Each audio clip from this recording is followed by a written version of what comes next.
the profitability of hacking is there, right? And there's a lot of ways of approaching hacking. You can find a flaw in the computer system and you can hack them, but there's also the aspect of attacking what we call the human element, or going after a person individually. And what's so complex with coupling technology and people is that, let's just say you work in a company that has 5,000 employees. That's 5,000 potential vulnerabilities that you have, right? Because one user could be the entire downfall of an organization. And that's the practice of what we call social engineering, which is trying to manipulate somebody in some way, shape, or form through some sort of persuasion to get them to do an action on behalf of you without them knowing that it's bad. Let's discover the Cleveland entrepreneurial ecosystem.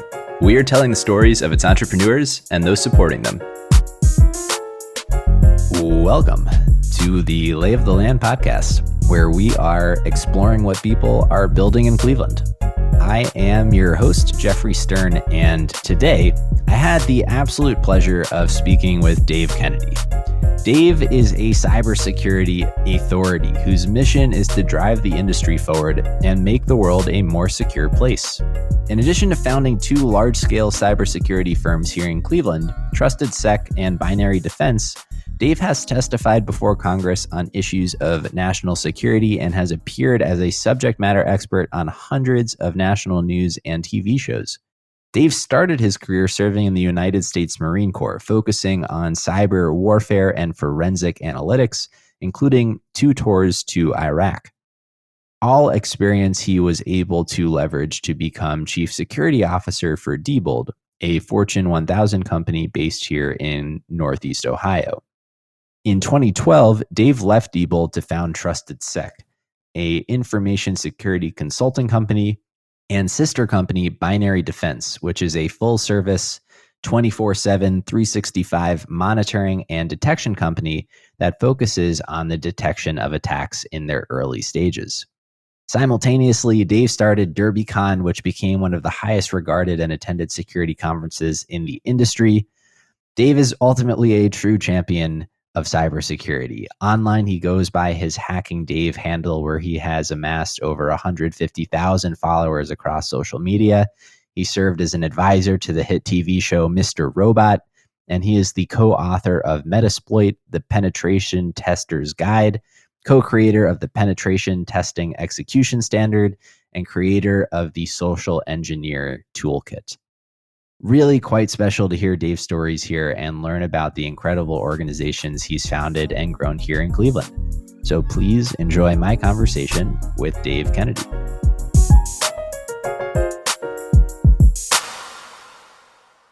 Just before we turned the mic on just now, we were talking about how you were actually just on the news discussing the cyber implications for the war in Ukraine, while I was reading about a hack at a vendor that my company uses for user management and authentication purposes. So for better or for worse, cybersecurity is one of those increasingly and ever topical topics.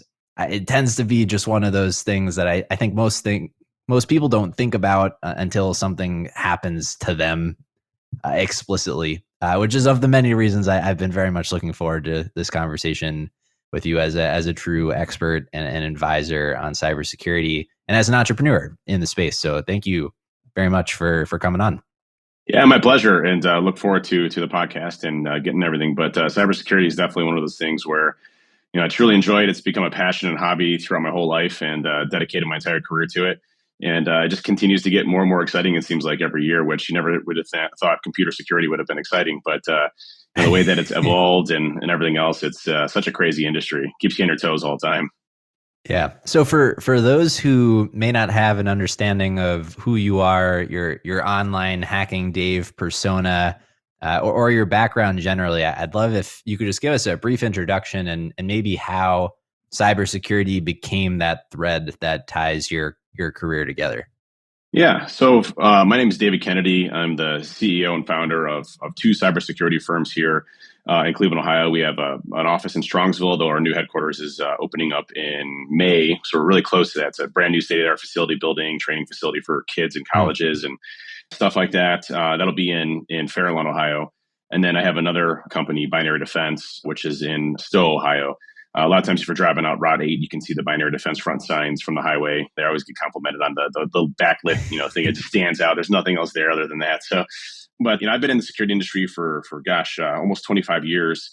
My career really started off as a kid. My parents moved from place to place to place. And I really found my home with computers because I wasn't able to, create friends because I was always, going to a different school and having to, meet new friends and kind of socialize. And so I found my home really in computers. And so I started getting into programming, started getting into obviously the things that kids do with video games and everything else. I, played StarCraft and Warcraft and all those different things. There was these games that were called multi-user dimensions, which were before video games and graphics, basically. And you actually had to like type, go north and stuff like that and kill people and stuff, all typing out and those types of things. And then, and then I realized, I really disliked school. Not that I didn't know school, but I didn't enjoy school. I wasn't learning much. It wasn't in the thing of computers, and I kind of obsessed on computers.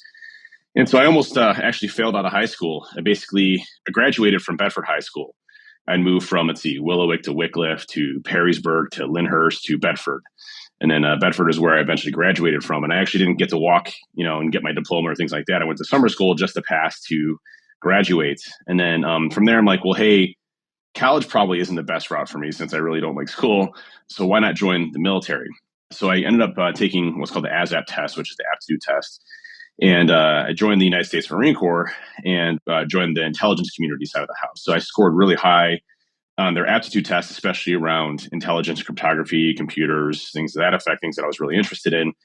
And the Marines homed me in right onto the intelligence side. So I had a top secret government clearance. I worked in some of the nation's most top secret facilities, got to do some really cool stuff. I deployed twice to Iraq for intelligence related missions. So I spent about 2 years in the Middle East. I was in Bahrain and Afghanistan, and spent a lot of time learning security and cybersecurity, which is its early form then. Cybersecurity really was a brand new industry that was being created. And, I spent 5 years in the Marines, and then I got out and joined a small consulting firm here that was in here in Cleveland. It's no longer around. And then ended up becoming the chief security officer for Diebold, where I ran their global security program for a number of years, had a team of about 55 folks, and then eventually left Diebold and started my own companies literally in the basement of my house. It's interesting. I was one of the youngest VPs in Diebold history. I was like 27 at the time. And, I'd already kind of solidified myself as being a subject matter expert in the security industry, which has been a really awesome thing because it was such a new industry. Folks coming up were able to really kind of craft the industry and form it the way that they needed to. And so I became very much a subject matter expert in the arena of cybersecurity. And so I started a company in the basement house. My wife had just had twins. And I come home from a perfectly stable job. Everything's great. Have a golden parachute. Like literally don't have to worry about anything, like everything's perfect. And I'm like, hey, honey, I think I want to quit this perfectly good job and start, my own business in the basement of my house, and that was in 2011. And flash forward, we have over 350 employees. We're worldwide. We're one of the largest cybersecurity companies focusing with all the, we do work with the Fortune 5 to Fortune 100 to Fortune 1000s, and we're growing just leaps and bounds every single day. So we've really solidified ourselves as being one of the best out there from a cybersecurity perspective, and all here in Cleveland, Ohio, which has been an awesome testament. And, coming back home and all that good stuff from the military, being able to create your own company and put it in the image that you want it to be at. No, that's fantastic. When you came home that one day from Diebold, what was that? The impetus to want to create something? What was the insight that you had? What was the problem that was gnawing at you that you were looking to solve? For me, I've never been a corporate type of person. So I'm not I will get in a suit and tie. I hate being in a suit and tie. Like when you see me on the news, I'm on the news all the time. I'm on CNN and Fox and CNBC and MSNBC. I'm literally wearing a suit top and I'm wearing gym shorts on the bottom. I hate, suits and ties. I hate dressing up. But I'm not that type of culture. You think hacker, you think computer nerd and that type of stuff, right? I always enjoy having fun. And when I came to Diebold, it was, kind of that stuffy corporate environment, but I changed that culture. Think about it. I was 26 when I joined, 27 when I became a VP, and I changed the culture there to be more exciting and fun. Like we had Nerf guns in our office. We were known as like the fun crew. I'd redesigned and kind of rebuilt how we worked. And I had such a great relationship with IT. I had such a great relationship with the board of directors, our CEO, our CFO, and had really established security as being one of the top priorities for the organization and company through how I communicated and how I was able to take complex situations and bubble it up to risk and understand what their language was. And I think those communication skills really made me successful in being successful in that job position that I had. And so I looked at that, and at the time, we had built a state-of-the-art security program. In fact, we had won one of the largest contracts in Diebold history because of our enterprise security program that we had built. And great, testament to the team that we had and everybody else there. But so security was kind of like top notch. We were like known as like having one of the best type of security programs that was out there. And I was like, well, if I can do this here, I can help other people across the board, not just this one company, but a lot of organizations to get better with security, because it's something that everybody struggles with and not a lot of folks understand. There's a big deficit in talented people in the cybersecurity industry. Now, there's a lot of people coming in from school, so there's a lot of junior level positions because it's such a new industry, but there's like this big gap in the middle and this big gap at the end around seasoned and qualified individuals in cybersecurity. So, I'd been thinking about this for a while, and I'm just like, I have a great job here, but I can help others in different places. And that's always been kind of my mentality of helping others and making the world a safer place in cybersecurity. And I knew it was kind of my calling, and I needed to do it now, or else I would have never done it. I would have stayed there for the rest of my life. And so at that point in time, I was like, honey, let's do this. And she's like, listen, this sounds crazy. This sounds like a dumb idea, but I support you. I believe in you, and anything you put your mind to, you'll be successful at. So let's figure this out and do it. So, we ended up doing it, and lo and behold, it worked out really well. And that first endeavor was the creation of TrustedSec. That's right. TrustedSec was founded in 2011 in the basement of my house. And it's funny because when you start a business, I had no idea what I was doing. Like, I had no idea how to start an LLC. I hadn't gone to business school. I didn't know how to balance the budget or invoices or things like that. And, what was great is when you have a partner that's equally invested in this with you. Erin took up finance. She was a sign language interpreter for the deaf and took up finance with accounting classes to learn how to do invoices and billing. I started focusing on how do I sell the business and create statements of work and proposals and, all of these legal things that I had to figure out. And so we started kind of, doing the foundation kind of skunk works in the basement of my house. And it's funny because I was like, well, listen, it's, no one really even needs an office anymore. And then I remember I just heard, I was on the first call with my first customer, and it sounded like my kids were murdering each other upstairs. And I was like, oh man, this isn't going to work. And so I'm like, I need to get a building, I got to figure something out. I got to get out of this house. And so we ended up getting a small, like tiny hole in the wall. It was like a one room, part of a building that was like, 300 square feet. That ended up being our kind of where we started TrustedSec. And then, we grew from there. And now we have our new facility is going to be 40,000 square feet, stay there facility, like really cool place. It's big difference from where you started from to where you grow to. But, it was really a culmination of a lot of different things. And in that evolution of TrustedSec in the early days, I'd love to get an understanding of where the founding of Binary Defense came out of that experience, and maybe recognizing, a productization of cybersecurity that you were offering versus the services and consultation aspect of it. Yeah. So when you start a business, you got to look at what is my monetary investment going to be, and when you're starting it by yourself. You have a couple options. You can go the PE route and getting investors to come in to do that and kind of crowd, do it that way where you're really pumping a bunch of cash in the company in hopes that you can grow it and kind of expedite it. For me, I didn't like that route. I felt like it wouldn't be my company, it wouldn't be my culture, it wouldn't be what I wanted to do. And so I was like, well, listen, I don't need a lot of money to go and do consulting.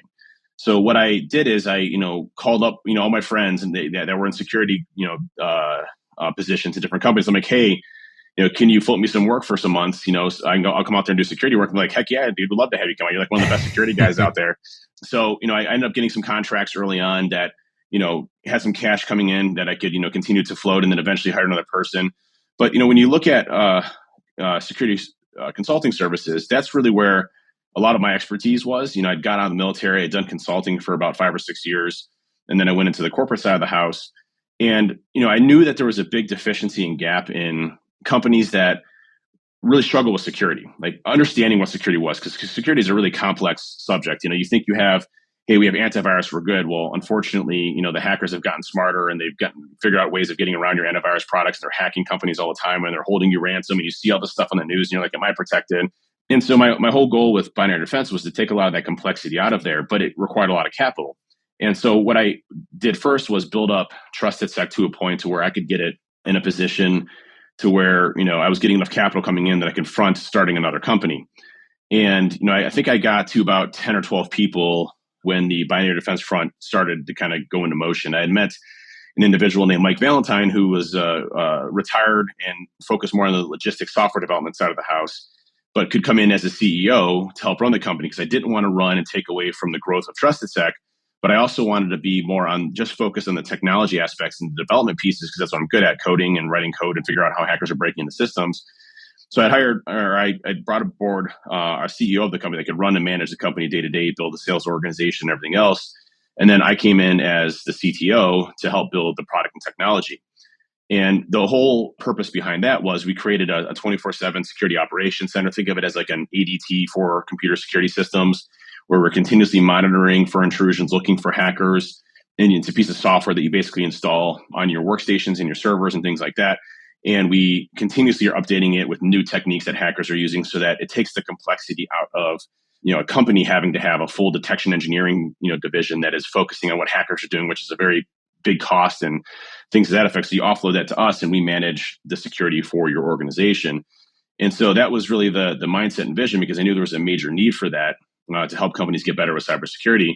And then binary defense has skyrocketed and grown leaps and bounds. In fact, from a pure employee perspective, binary defense is larger. I think we have 157 people or something like that there, whereas we have 130 something, I think, at TrustedSec. So numbers change almost every day, it feels like. But it's just they're growing, every day, which is an awesome thing. Yeah. When you kind of set out on those two endeavors respectively, did you have a vision and a sense for the scale that they would achieve, or how are you kind of thinking about the vision and the trajectory of those businesses?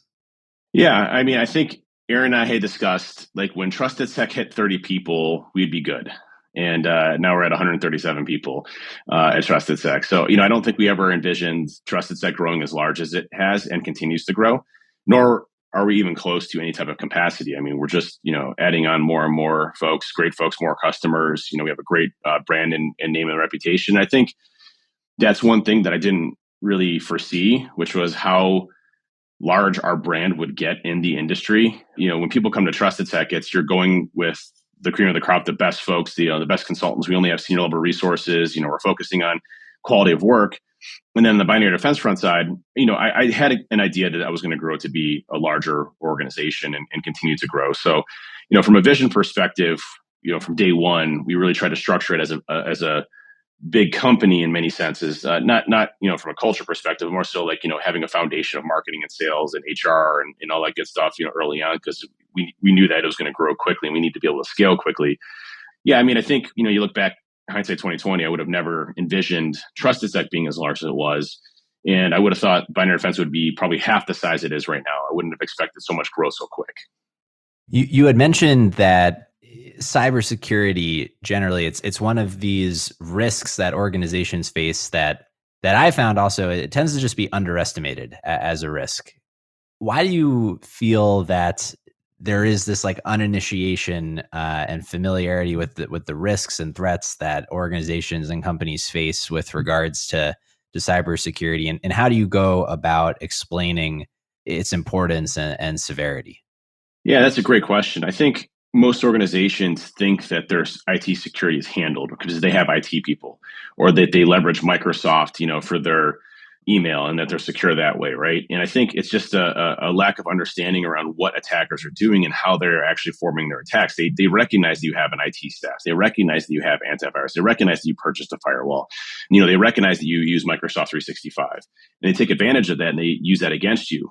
Statistically, only 22% of organizations use what's called multi-factor authentication, or a second form of authentication, when you're going to your, email box and then it prompts the second, prompt up. And that's like one of the most basic security features, but it shows you 80% of the world doesn't even know that feature even exists, or doesn't want to burden their employees with it, let alone it's such a big step in protecting against, just some commodity-based attacks.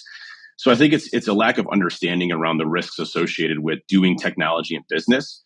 And, I think they assume that their IT folks are taking care of it and addressing it. And 9 times out of 10, we find that it's not happening. And we often get called after the fact, after they've been breached, after they've had ransomware, after their entire company is crippled, all of their intellectual property stolen, they're getting hit by distributed denial of services, and all of their servers are encrypted and their entire business is shut down, and they want us to come in and fix it. I'm like, well, we can show you how the hackers came in, but at this point, it's too late. It's past that thing. You either have to pay the ransom, or you have to rebuild from scratch, unfortunately, because they're using the same types of techniques and encryption that we would use on our side. It's not possible to recover from these situations. So we've seen companies completely destroyed. We've seen companies that have to pay the ransom. They have to rebuild. Cyber liability insurance is a whole other area where it's getting more and more difficult to even get cyber liability insurance because there's so many breaches occurring from that side. So I think it's just a lack of fundamental understanding around what cybersecurity constitutes and where your risks are at.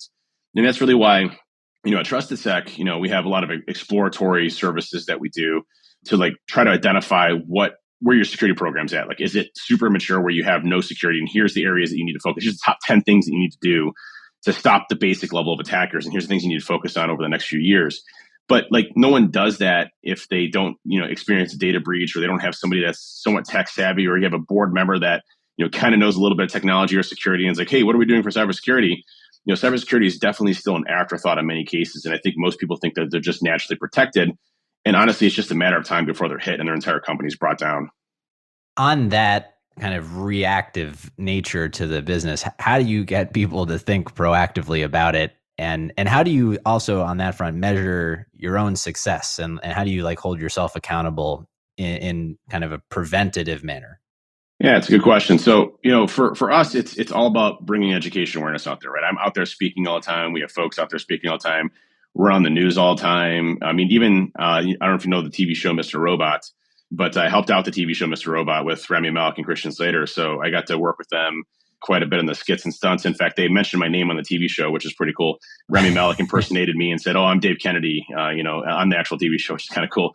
But, education awareness, I think is really important. So bringing awareness to organizations, most companies that are in the Fortune 5, Fortune 500, Fortune 1000 space, they understand that they have to do something with security, right? I'm not saying every one of them is great at security, but they're focusing on cybersecurity as part of their overall technology footprint. It's where you start getting into the small to medium-sized businesses where, you really have that lack of understanding around it. And I think you start to get more on the medium-sized business side, but it's still a largely unregulated space. Unless you're taking credit cards, and there's this thing called the Payment Card Industry Data Security Standard. You really, in some, I guess in healthcare, you have HIPAA, but that's not really big. You have High Trust, which is another one. But ultimately, at the end of the day, there's really nothing mandating that you do cybersecurity. So, it's kind of tread at your own risk on the internet, the wild, wild west type of thing. And I think it's going out there and doing more education awareness. Now, for us, our entire company is built on excellence. And I know that sounds cheesy, but everything we do is checks and balances to make sure that, we're doing the quality of work that we need to, and that it's peer reviewed and QA'd. We have an entire QA department that makes sure that they went through everything they needed to. It's a very stringent process of how we do our assessment and methodology. Now, it's not so stringent that they can't be hackers and be creative and things like that, because we obviously employ hackers. We're a company of hackers that literally hack into computer systems for companies to show them where their weaknesses and vulnerabilities are. Now, we're white hats, which means, hey, we're good people, helping companies and organizations. We're not stealing your stuff. If we do steal it, we got to put it back, unfortunately. But, we're really helping that. On the same thing on the binary defense front side, we have what we call tier 1, tier 2 SOC analysts or security operations center analysts that are continuously monitoring for intrusions and making sure that, specific attacks aren't happening. And then we have teams that are sitting there researching, going through all the data to make sure that everything is okay. So there's a lot of checks and balances in place to ensure that, we're giving the best we possibly can to ensure these customers are safe and secure and prohibiting a breach. And I think what most people think about when they think about a hacker breaking through their firewall is that once they got through their firewall, the game is over. Well, the truth of the matter is that the more time that a hacker has in your organization, the more damage you have. So if you can identify a threat in its earlier stages, let's just say Bob in sales gets compromised, Bob's computer, it sucks that they got hacked, but it's better than all of your servers being hacked and encrypted, right? So can you shut them down earlier and earlier and earlier so that it doesn't impact the rest of the company? And that's really where the cybersecurity industry is at, saying, we might not be able to protect you 100% because you might have a new piece of technology implemented that you forgot about a password for, or, you forgot to patch this specific system. But if they're successful, what do you do at that point in time, and how do you shut them out in the future? So it's a continual moving environment. But, for us, We have people dedicated just to R&D and research, making sure that we're staying ahead of the curve. We focus a lot on the quality of our product, and that's been super, super important for us. I mean, I never want to see anybody complain that the quality of service that they had from a specific engagement wasn't the best that they've ever experienced, and that's really important to us. We do Net Promoter Scores. We do constant evaluations of our customers. How can we get better? If the customer has a negative experience, it comes directly to me. Like literally, there's no ifs, ands, or buts. Like I get notice of it, and I'll tell you, I haven't had one in 6 months, so that's a great thing. So we continuously try to improve ourselves.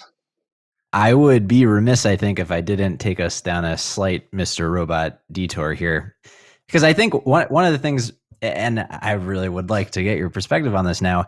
I think lauded as a show that was celebrated for realistic representations of what hacking actually looks like. But my takeaway as someone who just viewed it actually was how much of it is actually done not through maybe technical hacking, but more like the social engineering hacking. And I know actually you've spent a good amount of time and work kind of putting and thinking about social engineering and maybe just from a terms and denotation perspective, like how do you differentiate between hacking and social engineering and your interest in that side of it and how that's kind of manifested? Yeah. When you look at traditional hacks, you think of like, some kid in the basement, 2:00 in the morning with, some Mountain Dew hacking away at computer systems. And the truth of the matter is, hacking has become such a profitable state for organized crime groups, for nation states. You look at what China's doing from an intellectual property theft perspective. You look at what Russia's doing from military preparedness perspective. There's a lot of threats out there. And organized crime, one of these groups that we're tracking called Conti has yielded over $190 million in ransomware alone. I mean, that's a lot of money that they've gotten just specifically from ransomware. That's just one group. So the profitability of hacking is there, right? And there's a lot of ways of approaching hacking. You can find a flaw in the computer system and you can hack them, but there's also the aspect of attacking what we call the human element or going after a person individually. And what's so complex with coupling technology and people is that, let's just say you work in a company that has 5,000 employees. That's 5,000 potential vulnerabilities that you have, right? Because one user could be the entire downfall of an organization. And that's the practice of what we call social engineering, which is trying to manipulate somebody in some way, shape, or form through some sort of persuasion to get them to do an action on behalf of you without them knowing that it's bad.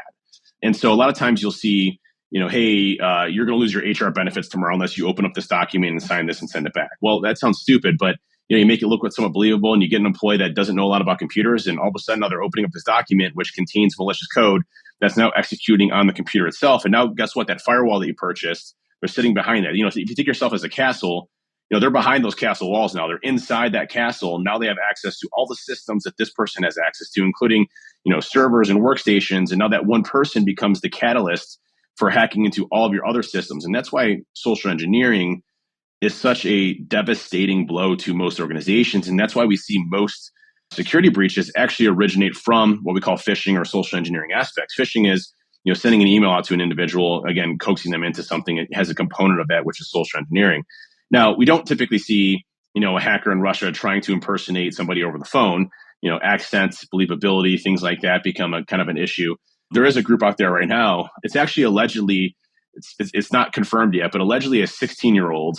So you mentioned the breaches before. So just recently, Microsoft, obviously a major, huge company, Okta, a major security single sign-on company, and LG, the manufacturer of TVs and everybody else, just experienced some major data breaches from this group called Lapsus. They just came out of nowhere. Literally 4 days ago, hey, we hacked into here and here's all their data. Hey, we hacked into here and here's all their data. Hey, we hacked into here and all their data. We're like, whoa, these are huge monumental companies. I mean, you're talking, the backbone of single sign-on and how people authenticate. It's a system, massive breach. You talk to, Microsoft, the creator of obviously Windows and a lot of other things. And so you're like, this is huge. This is big. Turns out it might actually be a 16-year-old kid out of the UK, which is really mind-blowing. But, it shows you, this kid was apparently calling people up on the phone via social engineering and coaxing them into doing things because he was crafty with the phone and crafty with technology.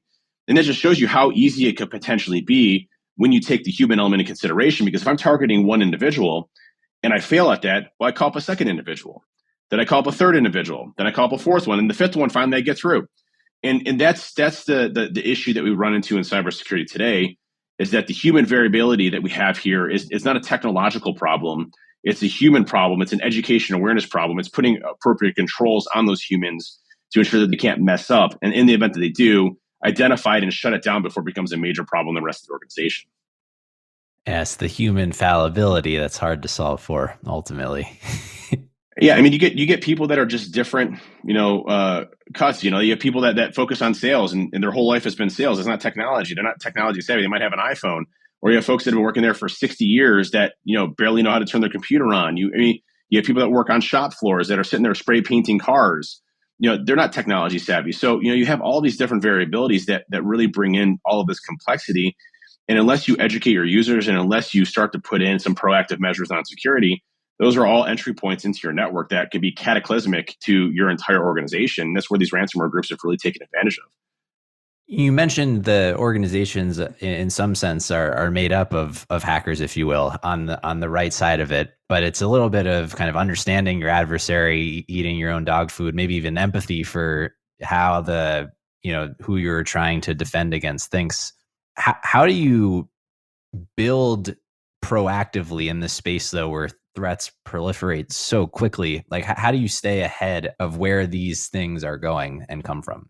Yeah, it's a continuously evolving industry, right? You look at we have a group that is specifically dedicated to what we call threat intelligence, and think of this as after actions. Like after a company's been breached, let's evaluate what happened there and understand how they broke in and understand the techniques that they used so that we can refine and understand how hackers break in. So that's more after the fact.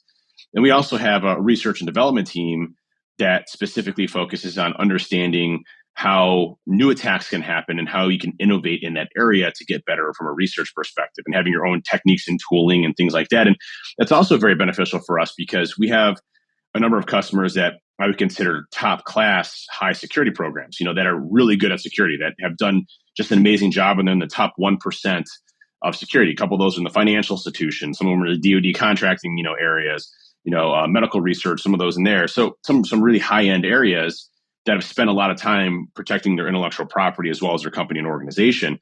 So for us, there's a difference in what we call simulation emulation. So we have to simulate, in many cases, what we call nation state attacks, which is having the same level of sophistication as China, for example, or as Russia that would want to have access to that type of data. So we have to research, cyber weapons and develop our own exploits and attacks, things that don't get detected. And so we do very much the same thing as an adversary would and have the same types of weaponization and tooling as an adversary would or as an NSA would. I don't know if you recall a couple of years ago, the NSA had a major data breach of their hacking tools that they used to conduct intelligence operations across the world. And it literally caused havoc across the entire world because these were like literally skeleton keys for any Windows machine that was out there. There's a ton of hacking code out there. It was like literally magic sauce that would open up a computer and give you all the access, and data on it, and wreak havoc on the world because those types of tools aren't designed for general public use. And it takes millions and millions and millions of dollars of research to develop those types of weapons, essentially on the cyber front, that you have to develop, in the private sector to be able to emulate that. So we spend a lot of time protecting that because obviously those are things that we don't want released out to the public in any way that cause harm or damage. But at the same time, we have to have the same types of capabilities as nation state intelligence agencies do to be able to really conduct, full-fledged operations against a company that may have a sophisticated security program, and we need to target that data. So your passion for the space is more than evident. And I know in kind of parallel to the companies that you built, you also had started a cybersecurity conference, DerbyCon, a few years back. I'd love to just, hear a little bit of the story of how that came to be and the evolution of DerbyCon. This was, I think we started DerbyCon, what was it? Probably would have been 2010, I think is when we started DerbyCon. We ran 8 years. One of those things again where, I go to Erin and I'm like, hey, I want to start a conference in Kentucky. And if it fails, we're going to have to take a second mortgage out on our house. And she's like, again, she's like, hey, listen, I don't think this is a great idea, but, we'll figure this out. What I was trying to do is, cybersecurity is when I was getting into cybersecurity, there wasn't college courses to learn how to hack. There wasn't YouTube videos on how to hack. There wasn't, this industry that we see today. It was creativity. It was figuring things out that nobody had before. It was reverse engineering and understanding how a developer wrote something and finding flaws in it. It was a lot of hours of nerding out on a computer, sitting there trying to understand how things work. It was a big puzzle gathering thing. And as the industry grew, we needed more mechanisms to train people that are qualified to come into the industry to help support the need for cybersecurity. I mean, you look at cybersecurity, there's such a massive gap in how many jobs we need. But the problem is that these kids that are coming out of college, a lot of these college programs are so bad for teaching cybersecurity that they're literally at a foundational base level that you would have to spend another 2 to 5 years to train them up to get to a basic level of understanding of cybersecurity. And so, we've partnered with a lot of colleges. Dakota State University is probably my favorite from a cybersecurity program perspective. Kent State University does a decent job locally here in Cleveland. Stark State, we've hired a number of folks from Stark State. So they're coming around and developing better programs. But the biggest thing was, from a conference perspective, we wanted to create a conference that was kind of had that Midwestern feel, family friendly. You can come in and learn whether you were just starting off. Because what would happen in a lot of these conferences is that they were so big that you had to be like an elite hacker to, learn from another elite hacker. And it wasn't this knowledge sharing type of thing. And so it was more of a secluded tribal type of thing that was happening in the security industry. And so I decided to create DerbyCon to be really for new people coming into the industry to help them out and to get this industry moving forward and to get a kickstart and everything else. And the first year we needed 500 people to break even. And if we didn't get 500 people, that was the second mortgage of my house. First year we got 1,400 people. And then after that, we started selling out year after year after year. We couldn't even keep capacity. We still sold out 7,000 tickets in less than 20 seconds for our conference. And the conference got bigger. We used to have big band names. We had like Wu-Tang come, we had Vanilla Ice, we had Sublime, we had The Offspring, we had Infected Mushroom, which is a heavy techno band that's really liked in the security industry. We had these big bands come and play huge shows, and it became this massive event. And we did 9 years of DerbyCon, and it just took it started off as being like this small project where we wanted to help people, and then it started becoming like our entire lives, because we'd like literally finish DerbyCon in September. And then we take a month off, and then we start planning for the next year. And it's, 9 months of planning, of trying to get this big show to run, and just taking away from our jobs and our businesses and growing. So eventually we decided, hey, it's time to kind of cut the cord on this one. It was a great experience. And, we didn't do it for any type of monetary value. It was to give back to the community. In fact, from a conference perspective, we raised more money for charities than any other conference in the cybersecurity industry. We're talking hundreds of thousands of dollars to various charities each year, and just made a massive impact and difference to people and helping people out. And every year we would either donate to charity or invest it in the next year to make the conference even better. So it wasn't a business money thing for us in any way. It was really trying to help the industry. Now, were there things that helped, the business model? Obviously, people knew that I was running DerbyCon and I'm TrustedSec and Binary Defense. And so, yes, through attrition and brand recognition and things like that, I'm sure we definitely got benefits from that. But that was never the goal. It was really to create an awesome conference that people could come to and have a ton of fun. It wasn't this boring, stuffy conference where, you're sitting through massive amounts of presentations, you're learning something, everybody's accepted, everybody felt welcome, and you just have some major, major awesome fun. And that ended up becoming the conference itself. And it was just an awesome experience, and one that I look back and I'm like, man, we set up band. We had no idea what we were doing. We set up band shows for Wu-Tang, and I was partying with Wu-Tang at the end of it. It was just it was crazy. Paul Oakenfold, and just it was stuff that you never would have thought, as a kid growing up, you're going to be setting up a massive, conference with all of these people and, being the head figure of it and everything. It was just something I never would have ever anticipated, especially being that computer nerd that graduated from Bedford High School. Well, as the conference kind of grew in popularity, it seems evident that your public persona kind of grew in parallel with it. And I'm curious, just, with a few 100,000 followers across social media under Hacking Dave, right, as the handle, how do you manage that, your public persona? How did you even think about that as you started to gain a real following? Yeah, it's I never would have thought I would have been, I don't know, I put in quotes, a figurehead or somebody that, is considered one of the leaders in cybersecurity. It was always just a passion and art for me. I really enjoyed it. It's what I found my home in. It's, a lot of people, when they come home, they have their own hobbies, whether it's woodsmithing or whatever. For me, it was programming and figuring out how things worked and reverse engineering, and this is how my brain worked. And so, for me, it was also sharing and collaborating with other people. So I would always share my work. I'd give my stuff away for free. And then people are probably like, that's crazy, that's stupid. But the open source community was a huge help for me growing up in this industry and learning. And so me contributing back to the open source community was such an important piece of it. So, it really started, I released new tool sets that would help hacking. I know that sounds horrible, but good people need hacking tools to simulate what bad people do as well. So, I was creating, tools for people to help hack, to help companies get better with cybersecurity postures. And so it started, resonating with them. A lot of the tools became really popular. And then I started going in the news quite a bit, and that just started, growing. And one thing with me is, I'm always big on, helping other people. So if somebody asks me a question or, as like a career advice or how to program something, I would just stop what I'm doing and go and help them out. So that type of relationship that I had with the community, being so small at that time and then eventually growing, I think helped that persona. And I've always been pretty transparent about my life and who I am and what I do and share my experiences. A lot of people are very secluded and most people think cybersecurity, I'm going to be super paranoid. I'm not. Like I post my stuff out there as of who I am.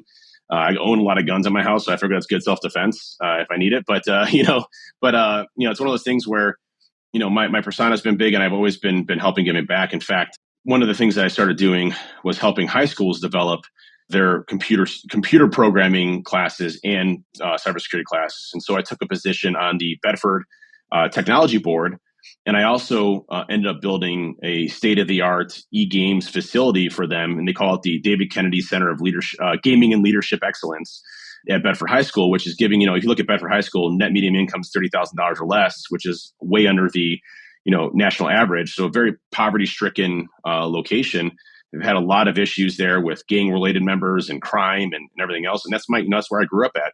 So I helped build this new esports gaming facility, and I donated and funded the whole thing and built it. And we give because of that specific esports gaming facility. And parents are probably like, "Why are you giving video games to kids in school?" It's a whole different area, and it actually affords 11 new scholarships every year for kids that would have never had the opportunity to have scholarships going to college. And they have to maintain good grades. In fact, story about that, one of the kids was like a DC student, and he really wanted to be on the esports team. And he's like, listen, he busted his ass, got his grades up to a B's and A's, made the team, got a scholarship afterwards. So, life-changing event, stuff for kids like that. So, it's not just about, what my persona is from a hacking perspective and always kind of contributing to the hacking community. It's also about helping others out and trying to do more. We're part of doing that work. We partner with the Cavaliers for the Harvest for Hunger. We give time off every year for charity events for all of our people, including funding and things like that. We really try to keep with the sense of helping others while we grow as well. And that persona, I think, has really helped out both on the company side too.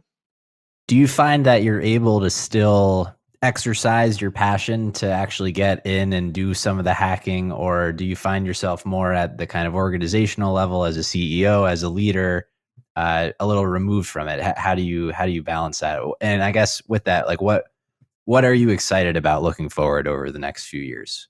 There was a period of time where I started to lose my ability to do the hacking stuff because I was so much focused on the company.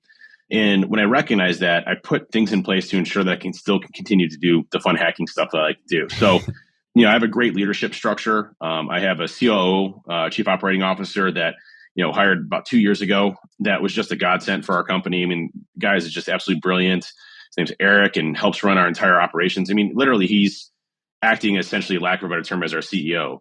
Running the day-to-day operations. I have a great leadership team on sales and marketing, on our consulting division. So really, I don't need to run the day-to-day activities. Now, I'm still brought in for big decisions or visionary stuff that a CEO does. I put those in air quotes. But at the end of the day, I still get to hop on engagements. I still get to hack. I still get to do the coding. I still get to do the fun stuff that I enjoy doing while being kind of like a part-time CEO in the same place. Same thing on the binary defense front side. I've always been the CTO. So I'm heavily involved in the technology development, the roadmap. I don't do hands-on coding as much anymore, but I'm actively involved in the vision and roadmap and strategy of that, which is my fun stuff. I love getting in and figuring out issues and, like, oh, hey, we should do this and figure this out because I know the code base. I'm like, let's just do it this way. And they're like, oh, that makes sense. Cool. And So it's just, coming in and being able to do the things that I actually like doing and having fun with. And I don't have to worry about all of the other things that I really don't like doing. But it took a while to get there. It wasn't like, I remember when I first started TrustedSec, I was doing sales, marketing, HR and, reporting and hacking and coding and, putting in like, 100 hours a week, just making sure that the company's successful so I don't, crush myself. But, over time, I've been able to definitely bring in people that remove those components and do it 10 times better than me to run the company better, more. And so it really has allowed me to be more successful at what I like to do and home in on what I like to do. Because I feel like if you don't like what you're doing at work and you don't like, what you do day to day, there's no reason to do it. Change, do something different. I noticed, when I was really just focusing on just the company aspects of things, I'm like, well, hey, but I have all this hacking going on over here with these cool guys that I really like, a lot of these guys and gals, like I don't get to do that anymore. How do I do that again? And so I'm like, well, I'm going to hire a COO that'll come and do this stuff that I don't like to do. And it's way better at than he likes doing it. So then I'll go and do it. So, and then it all just worked out, and it's been awesome to see that growth. And honestly, with him in place, the company's doing 10 times better. And I'm not saying I wasn't doing bad, but like from an organizational perspective and how we look at profit and loss and how we look at projections and, metrics and forecasting, I didn't do any of that. I'm like, hey, I'm sure we're doing fine. Let's go, and so we have a lot more informed decisions with data and things like that. So it's been a good ride. As you look forward over the next few years with both organizations, anything else that you're thinking about, what has you most excited about the future? We are definitely always researching new services. We're building a brand new service right now that I think has the potential of being our largest service that we have, period. And so we're doing a lot of the plumbing work for that to make all of that work, the development and coding. So we're far from, this is what the company looks like, right? The company is always going to change with the times, and it's always going to innovate and be ahead of the curve. And so, when we see certain trends happening in the market, it's really important for us. Like we just, created about a year and a half ago, a cloud-centric service offering for consulting where, because a lot of companies are going into cloud infrastructure, and cloud security is an important piece there. So that team has exploded and grown. So, we're always adding on what is important in the industry and what we see is kind of happening from a visionary perspective. And so we're always building those types of things. I also, look at other things too, like outside of security. Like I happen to invest in a basketball technology company, that has nothing to do with cybersecurity whatsoever. And now I'm like I'm fixing, basketball tech machines and things like that, which, you'd think, well, why are you doing that? But it's fun. My kids play basketball. I like basketball. I coach my kids' AAU teams. So, I'm now, working on a whole nother business that is basketball technology integration and making kids better with their shots and performance tracking and stats and things like that. We just came out with an app that I, spearheaded. So, it's not going to be just cybersecurity. I like to, whatever my interest is in my hobby, I would love to do. Like right now, I because of COVID and I got really heavy into powerlifting and bodybuilding. And so I lift 6 days a week. I run, do HIIT training 3 days a week. I eat really healthy. I completely transform my body type. I used to be kind of like I used to be obese. I used to be 315 pounds, but then I shed all that weight and I was kind of like the skinny fat. Now I'm, pretty strong. I do a 545 pound deadlift right now is my current max, but like whatever, like I might do something on the fitness side, who knows, but it's just a matter of continuing to have fun with what you do and invest in what you like to do. And I think that's an important piece for entrepreneurs is when you start to have a successful business, you can branch off into other areas that is your passion, because if it's your passion, you're going to dedicate the time to make that successful. And it's that belief in yourself. I think that's in a major important role. Yeah, that's incredible. We'll use that as a bookend here, tie it back to Cleveland specifically. But one of the questions that we ask everyone who comes on the show actually is not specifically their favorite things, but for things that other people may not know about here in Cleveland. So hidden gems. So with that, I'll ask you for your hidden gems here in Cleveland. If you go down to downtown Cleveland, there's the House of Blues. I don't know if you know, but above there's an awesome bar area that you can have a membership for. That's like a super secluded, really swanky, really nice bar. That's absolutely beautiful. So that's my hidden gem up there. That's my kind of hangout spot. I don't drink much anymore, but if I'm bringing customers or things like that, that's kind of like my go-to spot that I'll go to because it's never packed. I mean, it's amazing rooms. They have a completely separate high-end more type of meal up there you can get from a dinner perspective. So different kitchen. So that's one of my main ones there. Hinckley Lake is like my sanctuary. So if you're familiar with the Hinckley area in Medina, Hinckley Lake is just this beautiful lake that has this trail that goes around there. And I do a lot of rucking there. So I have a rucksack that I put, 45 pounds on, and I just go do that, do like 6 miles. I think it's 3 miles around. So I do it twice. So it's 6 miles to kind of get my steps in and fun. Those are probably the two main ones I can think of off the hand. Those are great. The beauty of it is that those are two completely new ones. That's great. That's awesome. Well, thank you so much for coming on and sharing your story and about the work that you're doing. I really appreciate it. And it's for better or worse, it's as topical as it's ever been. And so thank you. Absolutely. Thanks so much for having me on, and can't wait to go through all the previous podcasts and catch up to all this. It's awesome what you're doing here, and hearing other people's perspectives from a entrepreneur perspective and what they've done in Cleveland. My hometown is Cleveland, so a huge basketball fan, have season tickets to the Cavs. So you'll actually see the TrustedSec Cavs logo up on the top of the backboard when they're slamming, doing a slam dunk. But go Cavs, go Guardians, go Browns, all that good stuff. So if folks have anything they would like to follow up with you about, what is the best way for them to do so? Yeah, you can always hit me up on social media, which is, at Hacking Dave. It's just literally how it sounds. Also, our TrustedSec website, if you just go to the contact form, that also goes to me as well. So, it goes to our entire team, but it'll go to me too. So feel free to hit us up anytime there, and I'd be happy to respond to you anytime. And if you have any questions or questions about business or cybersecurity or anything else, always happy to go through that and share my experiences or anything I can help with that from that front. Awesome. Well, thank you again, Dave. Really appreciate it. Take care, everybody. Have a good one. Thanks again, Jeff. That's all for this week. Thank you for listening. We'd love to hear your thoughts on today's show. So if you have any feedback, please send over an email to jeffrey@layoftheland.fm or find us on Twitter @podlayoftheland or @sternfa, JEFE. If you or someone you know would make a good guest for our show, please reach out as well and let us know. And if you enjoy the podcast, please subscribe and leave a review on iTunes or on your preferred podcast player. Your support goes a long way to help us spread the word and continue to bring the Cleveland founders and builders we love having on the show.